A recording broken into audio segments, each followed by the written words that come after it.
Olá, gente! Nós somos do grupo B2 e traremos aqui como tema farmacologia aplicada a pacientes diabéticos.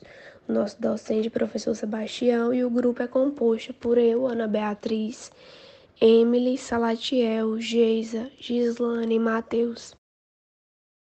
Trarei agora uma questão pré-teste, onde a resolução da mesma será dada ao final do conteúdo exposto. Sobre as normas gerais de conduta no atendimento odontológico ao paciente diabético, analise os itens abaixo. 1. No caso de procedimentos cirúrgicos que provoquem limitação da função mastigatória ou quando a sessão de atendimento é prolongada, o médico deverá ser consultado sobre possíveis mudanças na dieta alimentar e ajuste na dose de medicação hipoglicemiante, com o intuito de prevenir a hipoglicemia. 2. A profilaxia antibiótica cirúrgica de forma rotineira não é indicada para pacientes diabéticos bem controlados, bastando adotar um protocolo de asepsia e antisepsia local. 3. As soluções anestésicas locais que contêm epinefrina podem ser empregadas em diabéticos dependentes ou não de insulina, em qualquer procedimento odontológico eletivo, cirurgia ou não, obedecendo-se às doses máximas recomendadas para cada anestésico, além do cuidado de se fazer injeção lenta após a aspiração negativa. As alternativas que temos são: A. Somente o item 1 está correto. B. Somente os itens 1 e 2 estão corretos. C. Somente os itens 1 e 3 estão corretos. D. Todos os itens estão corretos. Ou E. Nenhum dos itens estão corretos. O diagnóstico do diabetes mellitus é obtido por meio da glicemia em jejum. Aqui são analisados os resultados de duas amostras colhidas em dias diferentes. No caso de indivíduos que apresentem níveis de glicose muito próximos do limite máximo da faixa de normalidade, que está situada, como a gente pode ver aí na tabela, entre 70 e 99 miligramas por decilitro, esses são submetidos ao teste oral de tolerância à glicose, né? Na tabela a gente pode ver aí, né, de acordo com a Associação Americana de Diabetes e a Sociedade Brasileira de Diabetes, que preconizam esses valores, né, que um paciente em estado de normalidade em jejum, ele estaria aí com uma dosagem aí de 70 a 99 miligramas por decilitro, né? E após 2 horas, né, da ingestão de 75 gramas de glicose, ele teria que estar aí abaixo de 140. Né? Se apresentasse um caso esporádico, né, único, de algo aí em até 200, né, menor que 200, ainda estaria em quadro de normalidade. Agora, se um paciente ele é avaliado em jejum e ele já apresenta ali uma glicemia em torno de 100 a 125 miligramas por decilitro, ele já provavelmente já está apresentando um quadro de intolerância, né? A glicose não está processando essa glicose. E o valor referência, né, para essa faixa de intolerância aí, após ingestão, seria entre 140 e 199, né? Menor do que 200. Tá? Já um paciente que apresenta em jejum aí, de 126 para cima, né, em jejum de 8 horas pelo menos, esse paciente aí provavelmente já está com diabetes mellitus. E o outro valor de referência seria a glicemia 2 horas após a ingestão de 75 gramas de glicose, certo? Já apresentando aí de 200 para cima, né? 200 para cima miligramas por decilitro. Então, esse paciente provavelmente não, já é um paciente diabético, certo? No caso, se ele for também, fizer o teste de glicemia e ele apresentar mais de 200, né? Já apresentando sintomas, como, por exemplo, sede excessiva, né? Micção frequente, perda do peso, né? Sem explicação, sem fazer uma dieta, sem fazer exercício, sem nada. Então, isso já são sintomas, né? Do diabetes associados a esse valor de referência, né, alterado, né? Alto já, lá de 200 para cima. Esse paciente já se encontra no quadro de diabetes mellitus, né? O diagnóstico de diabetes, né, o diagnóstico definitivo, ele é uma competência do médico, né, que está acompanhando ele ali, e esse médico deve controlar essa doença regularmente. E para controlar essa doença, né, para monitorar, um teste laboratorial que é muito avaliado é a percentagem da hemoglobina glicada, né? Vai ser muito útil para avaliar a eficácia da terapêutica que está sendo conduzida com esse paciente. O que acontece? Quando os níveis de glicose no sangue estão persistentemente elevados, essa glicose que fica ali presente no sangue, ela vai se ligando, né, a, a hemoglobina, né, das hemácias. Esse processo é chamado de glicação, daí o nome, né, hemoglobina glicada. Então, assim, quanto maior for o nível de glicose disponível ali no sangue, maior vai ser a ligação que vai ocorrer, né, com a hemoglobina. Para esse exame, os valores de referência, né, ficariam aí em torno de 4 a 6% no máximo. Então, teste de hemoglobina glicada. Esse fenômeno, né, esse processo de glicação, ele ocorre durante mais ou menos 4 meses, que é o período em que as hemácias, é a vida útil das hemácias, né, o período que elas estão presentes ali antes de sofrer a apoptose, que seria o processo normal, né. Entretanto, essa glicose, ela precisa de um intervalo de tempo para se glicar, né, sofrer esse processo de glicação em hemoglobina.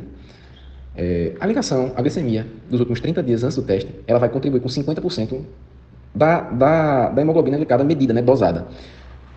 Desses últimos 30 dias, 50%, e dos últimos 2 a 4 meses vão contribuir com 25% aí, da dosagem da hemoglobina glicada. Né? E a dosagem final, ela vai corresponder à média ponderada dos níveis das glicemias das últimas 6 a 8 semanas antes da dosagem, né, antes da medição. Aqui nessa tabela 2, a gente pode ver a questão da interpretação. Né? O paciente aí com 6% de hemoglobina glicada, ele vai estar ali com 126 de média, né? 126 miligramas por decilitro de média de glicose no sangue. Tá? Então isso aí seria considerado um quadro de normalidade. A partir daí, a gente já entra em quadro de pré-diabetes e diabetes, né? 7% em diante. Você já vê que já está em 154 miligramas por decilitro, então isso aí já tá começando a se encaixar nos padrões de intolerância à glicose e diabetes mellitus a partir disso daí, né? É importante a gente salientar que o teste de hemoglobina glicada, ele não é afetado por pequenas variações na concentração de glicose sanguínea, né? Afinal, como a gente acabou de falar, a hemoglobina glicada é uma média ponderada, então pequenas variações não vão alterar o seu resultado, certo? É uma média que de um período pode levar até 4 meses, né? Você vê que até 4 meses tem uma contribuição de 25% aí na dosagem da hemoglobina glicada. E por esse motivo, esse exame ele não é indicado, né, não é empregado para monitorar mudanças. O tratamento da diabetes mellitus é dividida em 3 medidas, né, sendo a dieta alimentar, exercícios físicos orientados e uso de medicamentos, né, que vai depender de acordo com o tipo de diabetes e de outros fatores. Os hipoglicemiantes orais são os medicamentos de primeira escolha para pacientes diabéticos.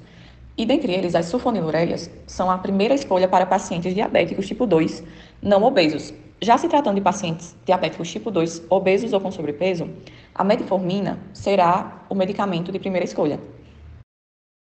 Quando o tratamento é feito através de hipoglicemiantes orais e não se obtém uma resposta satisfatória, a insulina pode substituir os hipoglicemiantes orais ou então pode associar-se com eles.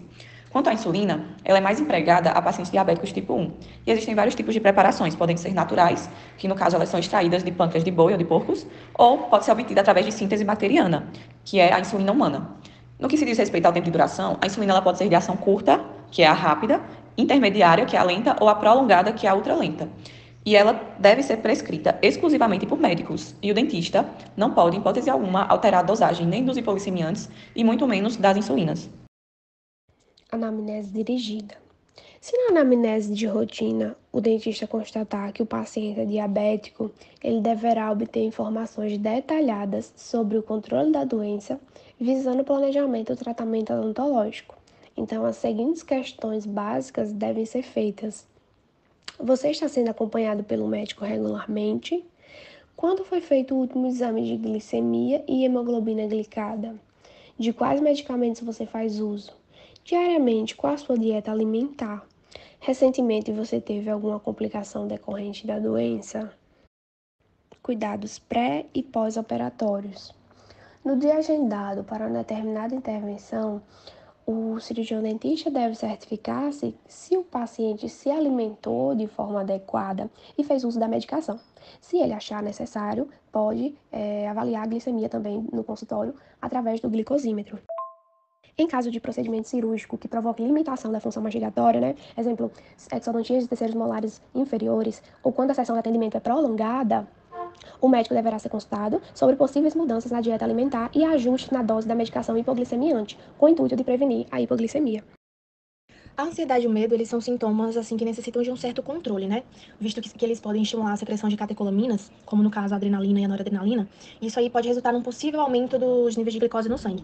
Daí, né, para que a gente amenize essa situação, quando é apropriado, é aconselhável que a gente empregue técnicas de sedação auxiliar, como no caso, a sedação inalatória ou o uso de benzodiazepínicos, né? No caso da sedação inalatória, ela é considerada, assim, por alguns autores, como uma abordagem bem segura, né? A mais segura e mais previsível para uma sedação consciente.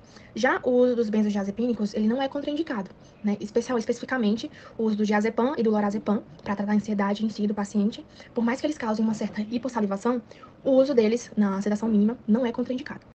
Falando um pouco sobre o óxido nitroso, quando ele é administrado por inalação, ele vai exercer uma leve depressão no sistema nervoso central. Com isso, ele vai proporcionar uma analgesia, uma sedação e uma redução da ansiedade, que é o objetivo em si. Esta técnica, quando ela é administrada apenas com 50% do oxigênio, ela vai apresentar um baixo potencial de toxicidade. Uma outra vantagem que o óxido nitroso tem é que ele pode ser utilizado principalmente em idosos e crianças, né, em comparação com o uso dos ansiolíticos administrados por via oral. Isso porque ele não vai passar por biotransformação hepática, e com isso ele vai prevenir a toxicidade e a formação de metabólicos ativos. Já em relação aos benzodiazepínicos, quando a gente decide empregar alguma técnica para exercer a sedação mínima, eles são a opção farmacológica de primeira escolha, né, quando a gente pretende controlar a ansiedade. E eles não são utilizados apenas no âmbito oncológico, eles são produzidos e distribuídos no mundo inteiro para que sejam utilizados no tratamento de distúrbios de ansiedade. Um fator que propicia e justifica a utilização dele na odontologia é que eles são de fácil administração e apresentam uma acessibilidade financeira favorável, né? Isso justifica a ampla adoção neles no âmbito odontológico. Existem vários tipos de benzodiazepínicos, né? Os mais comuns são diazepam, lorazepam, alprazolam, triazolam e midazolam, mas em relação aos pacientes diabéticos, os mais favoráveis para que sejam utilizados são o diazepam e o lorazepam. Por mais que eles promovam a hipossalivação, como eu acabei de falar no slide anterior, eles não são contraindicados. Vamos seguir para o próximo tópico, referente à anestesia local. Quando nós tratamos de anestesia local em pacientes diabéticos, é importante que a gente preste atenção ao uso de substâncias que contraem os vasos sanguíneos, ou seja, os vasos constrictores. A epinefrina, ela é normalmente associada com a lidocaína. E a utilização dela, né, por mais que a probabilidade disso acontecer seja mínima, né, devido às concentrações baixas que a gente utiliza na odontologia, ela vai ter efeitos opostos aos da insulina. Com isso, ela pode aumentar os níveis de glicose no sangue. Mas é quase desconsiderável, né, esse efeito devido à baixa concentração que a gente utiliza.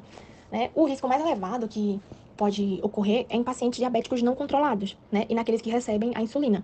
Aqueles que são bem controlados, através da dieta, de medicamentos orais, o uso do vasoconstrictor como a epinefrina, que é adrenérgico, é considerado seguro. Já aqueles pacientes que dependem da insulina e têm um quadro estável, também podem utilizar esse vasoconstrictor. Já quando o paciente tem a presença da diabetes não controlada, a gente vai contraindicar absolutamente o uso de vasoconstrictor adrenérgico, né, quando eles estão associados. Com isso, a gente pode utilizar outras alternativas, como a feliprecina, né, ou a mepfacaína 3%, que no caso seria sem o vasoconstrictor. Eles são duas alternativas que podem ser consideradas, né. Por mais que não hajam contraindicações absolutas ao uso da feliprecina, é recomendado que esteja cautela em pacientes gestantes, né, porque isso pode aumentar o risco de contratilidade uterina. Agora iremos dar início à discussão sobre o uso de analgésicos anti-inflamatórios, profilaxia antibiótica e o tratamento de infecções bacterianas em pacientes diabéticos. Para a prescrição de analgésicos para controle de dor leve ou moderada, pode ser utilizado esses analgésicos mais comuns, como a dipirona e o paracetamol. O que tem que ter em mente é que a dipirona ela possui uma leve capacidade hiperglicemiante, então o profissional pode ser que tenha que ter um pouco de cuidado quando prescrever esse medicamento. E vendo por esse ponto de vista, o paracetamol pode ser uma opção mais viável. Em dores mais agudas, mais exacerbadas e graves, pode ser utilizado outro medicamento que tenha codeína na sua formulação. Dessa forma, como indicado na tabela, a prescrição da posologia continua a mesma que a gente já conhece. O paracetamol, 750mg de 6 em 6 horas, e a dipirona, de 500mg de 4 em 4 horas. O grande debate na prescrição para pacientes diabéticos vem quando se trata do controle do processo inflamatório. Isso porque alguns autores defendem o uso de AINES e outros de corticoides. Mas independente disso, o fato é, os dois produzem efeitos prejudiciais para a saúde desses pacientes. Isso porque os AINES, eles possuem uma capacidade de potencializar o efeito hipoglicemiante dos medicamentos. Já os corticoides possuem a capacidade de aumentar a glicemia, têm uma capacidade hiperglicemiante. Então, os dois podem trazer malefícios à saúde do paciente. Dependendo do caso da gravidade da situação, é recomendado que o cirurgião dentista entre em contato com o médico desse paciente para saber se vai ter alguma alteração, seja no uso dos hipoglicemiantes, no uso da insulina, ou então até mesmo se vai permitir o uso dessa medicação. Então, representando os AINES, nós temos o ibuprofeno como anti-inflamatório de escolha, na posologia de 600mg de 6 em 6 horas durante 3 dias. Já representando a indicação principal de corticoides, nós temos a betametasona e a dexametasona. A betametasona de 2mg, 1 hora antes da intervenção, uma dose única, e a betametasona de 4 a 8 horas, 1 hora antes da intervenção, também dose única. Quanto à prescrição de antibióticos, eles não diferem de pacientes diabéticos e pacientes que não possuem essa condição. Então, a indicação continua a mesma. Pacientes que possuem algum comprometimento sistêmicos têm sim indicação do uso do antibiótico. Mas isso é válido apenas para pacientes que estão compensados. Pacientes que não estão compensados têm indicação sim para que seja realizada a profilaxia antibiótica. A posologia, ela também não muda. Então, focando nos antibióticos mais utilizados, nós temos como, por exemplo, a amoxicilina, que vai ter como indicação em adultos 2 gramas, 1 hora antes do procedimento. Para casos de pacientes alérgicos à amoxicilina, nós temos a clindamicina, 600 mg, 1 hora antes do procedimento. E a pacientes que são alérgicos à penicilina, e quando a via oral é impossível, temos como opção a cefaloxina, ou cefaloquina, e a clindamicina. Em adultos, 600 mg, 30 minutos antes do procedimento. Já para o uso do pós-operatório, também temos a amoxicilina, na posologia de 500 mg de 8 em 8 horas durante 7 dias e a clindamicina de 300 mg de 8 em 8 horas durante 7 dias. Bom, pacientes diabéticos com a doença não controlada somente deverão ser atendidos em situações de urgência odontológica. As complicações agudas em diabéticos são bastante significativas e devem sempre ser consideradas no tratamento de pacientes portadores da doença. Isso porque diabéticos mal controlados possuem maior risco de desenvolver infecções, sendo necessária a prescrição até de profilaxia antibiótica antes do procedimento cirúrgico, em caso de exodontias, por exemplo, de forma semelhante à utilizada para a prevenção de endocardite bacteriana. O profissional deve estar atento, pois complicações agudas, hipo e hiperglicemia, vou falar um pouquinho de cada uma, podem acontecer durante o atendimento odontológico do paciente portador de diabetes, sendo necessária sua identificação e tratamento. A mais significativa é o choque insulínico, caracterizado por um quadro de hipoglicemia aguda, que pode ser até ameaçador à vida, pois se desenvolve muito rápido, atingindo perda de consciência e possivelmente convulsões. A anamnese. A anamnese é a base da consulta odontológica. É a primeira conduta que tem por objetivo, obter informações para formar uma ou mais hipóteses diagnósticas, permitindo assim que o dentista comece a conceber o perfil do paciente que está sob sua responsabilidade e sendo recomendável que esse paciente seja classificado de acordo com seu estado de saúde geral ou categoria de risco médico. E aí que entra a relação, a atuação muito profissional, pois além da gente fazer essa anamnese minuciosa para saber o estado geral de saúde do paciente, a gente precisa do parecer do médico. Então, na maioria das vezes, o paciente vem na primeira consulta e na próxima ele já tem que vir com o parecer detalhado que o médico encaminha para o dentista. A epinefrina eu coloquei aqui porque ele é um vasoconstritor comumente associado à lidocaína. E esse vasoconstritor tem ação oposta à insulina e é considerado hipergliceminante. A probabilidade de ocorrer alterações metabólicas após a administração da epinefrina nas concentrações utilizadas na odontologia é muito baixa. O risco é maior apenas nos diabéticos não controlados e nos que recebem insulina. Naqueles com doença estável, controlados por dieta ou por hipogliceminas orais, o uso do vasoconstritor adrenergético é seguro. Diabéticos dependentes de insulina estáveis podem se beneficiar de pequenas doses. Hipoglicemia é uma queda na taxa de glicose sanguínea, que pode ser causada por dose excessiva de insulina ou hipoglicemiantes orais, omissão ou atraso das refeições, ingestão de álcool, exercícios prolongados, insuficiência renal, má absorção intestinal e uso de fármacos com ação hipoglicemiante. Logo, o dentista deve saber lidar com a crise, identificar os sinais e sintomas e realizar o tratamento imediato. Como eu disse anteriormente, o choque insulínico se desenvolve muito rápido, e caracteriza um quadro de hipoglicemia aguda, podendo atingir até a perda de consciência e também convulsões. Os principais sinais e sintomas são a perda da consciência, mal-estar, tontura e tremor. Segundo a literatura, os sinais e sintomas são adregênicos: tremor, sudorese, palidez, taquicardia, palpitação e fome excessiva. E neuroglicopênicos, que é cefaleia, tontura, sonolência, irritabilidade, fraqueza, envolve até confusão mental, visão turva, incoordenação motora, paralisia, distúrbios da memória, enfim, disfunção sensorial, desmaio, convulsão e coma, e pode levar até a coma. A suspeita de hipoglicemia deve ser confirmada, medindo ali a glicemia capilar, e caso isso não seja possível, o paciente sintomático deverá ser tratado como se apresentasse uma verdadeira hipoglicemia, e o tratamento deve ser imediato. E o tratamento está indicado de acordo com a ADA, que indica para pacientes conscientes, preferencialmente, a administração de 15 a 20 gramas de glicose. Ou seja, um comprimido de glicose, um sachê de mel, açúcar. Eu coloquei aqui também um copo de suco da fruta ou refrigerante, pode ser também. Uma colher de sopa rasa de açúcar. É bom você ter no consultório também balinhas, pode ser bala de mel. 3 colheres de geleia, apesar de qualquer forma de hidrato de carbono que tenha glicose, pode ser utilizada. E se a glicemia não retornar ao normal em 15 minutos após o tratamento, ele deve ser repetido. Depois da glicose sanguínea retornar ao normal, o indivíduo deve consumir uma refeição ou lanche para evitar a recorrência, acontecer novamente. Em caso que o paciente está inconsciente, não deverá receber nada por via oral, com exceção de um pouco de açúcar, que pode ser aplicado ali na bochecha. E o tratamento ideal para esses casos é a administração de glicose a 10% por via endovenosa, que é em média de 30 a 50 ml. Então, esse paciente deve ser encaminhado de forma emergencial para o hospital, para que a gente fique até mais seguro que a gente fez a conduta e o acompanhamento desse paciente. Agora, a hiperglicemia. A hiperglicemia corresponde ao aumento da concentração sanguínea de glicose, que pode ser causada pela omissão ou subdose de insulina ou de hipoglicemiantes orais. Também pode ser causada por excessos alimentares, medicamentos que aumentam a glicemia, infecções, cirurgia, estresse físico, traumático, metabólico ou emocional. De acordo com Alves, os sinais e sintomas são poliúria, polidipsia, polifagia, perda de peso e hálito cetônico.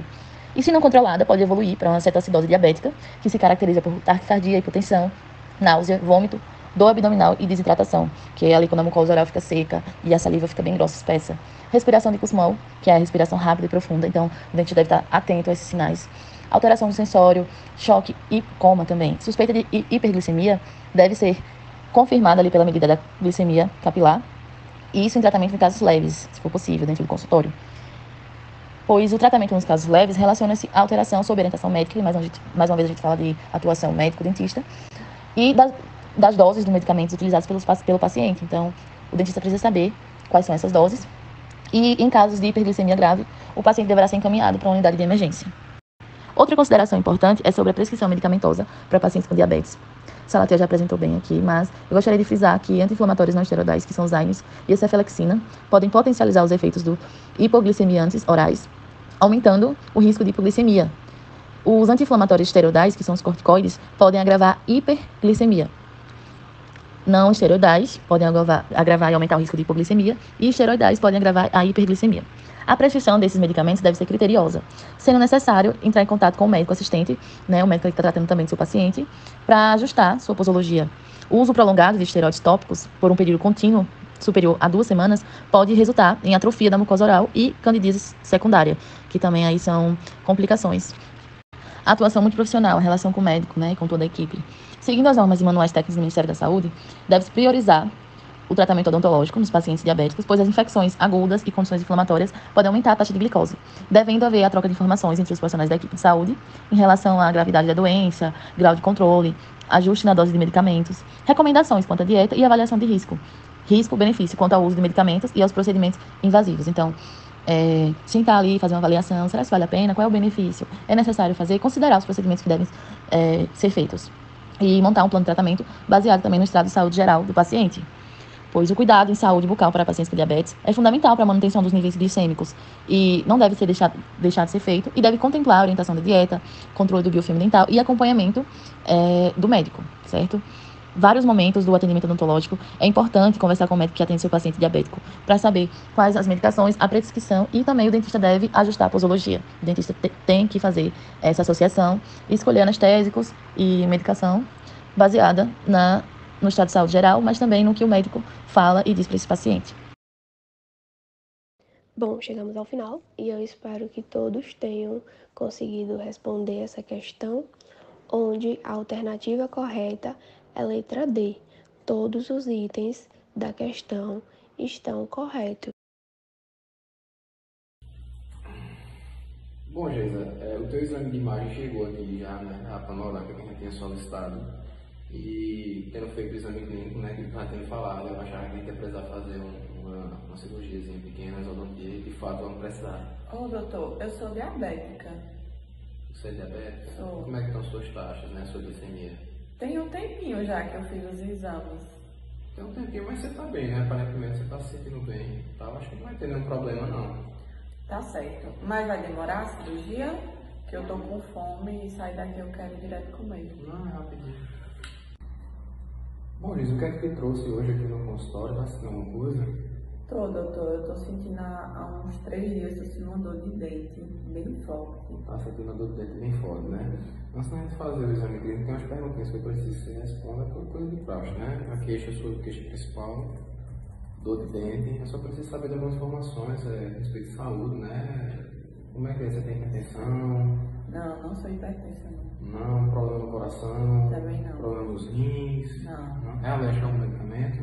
Não. Você tem diabetes? Tem. Tem diabetes? Tem. Certo. Vamos ali para a gente poder fazer o exame clínico e depois a gente volta aqui e fala. Bom, Jesus, como foi um procedimento simples, a gente já acabou fazendo, Você já viu que foi simplesinho, mas por conta da inflamação aí, eu vou te passar um anti-inflamatório. Só esqueci de perguntar se você está tomando algum remédio.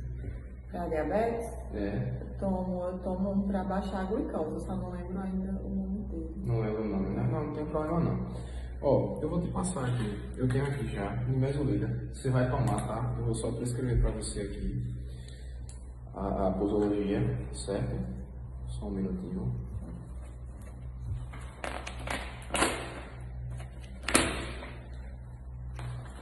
Obrigada.